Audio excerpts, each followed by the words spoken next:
to it. In a previous NASA speech, I was shut down by NASA. So I felt, what's my recourse? Let's go to the county that this happened in. So I went in and brought this poster, and I focused on 3 astronauts. And these are the 3 that have exact doppelgangers with the exact same names. And I think that's the real kicker here, because we can all find someone that looks like us. I can find someone that looks like me somewhere. Yeah. But he's got a distinct like cheek line on each side. One of his eyes is actually more open than the other. His hair kind of waviness. It's very similar. And to have him with the same name, like I'll never run into somebody with my exact same name that looks like spitting you. image No, as me. the odds. I don't think the odds are. So I looked it up and I tried and I tried. I found one case from like 1900 something where a prisoner, found a guy with the same name, same exact face, and they introduced fingerprinting. I mean, it was a big deal. So to think that this happened and no one ever covered it, no one ever's like, I look like that supposed dead astronaut, like nothing. It's just complete silence. And Dick Scobie made a website with a rocket blasting off with a cow strapped to it.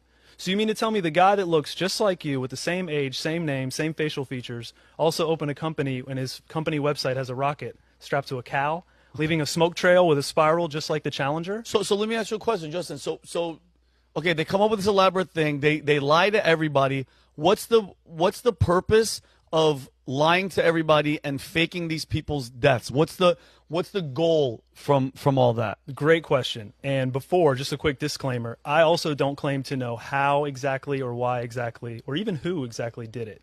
But when you walk into a crime scene and there's a homicide, there's people dead there, the evidence is clear, right? People, you can't walk in and say, well, I don't understand how or why they did this. This is a conspiracy theory, right? I'm not saying you're doing that. Yeah.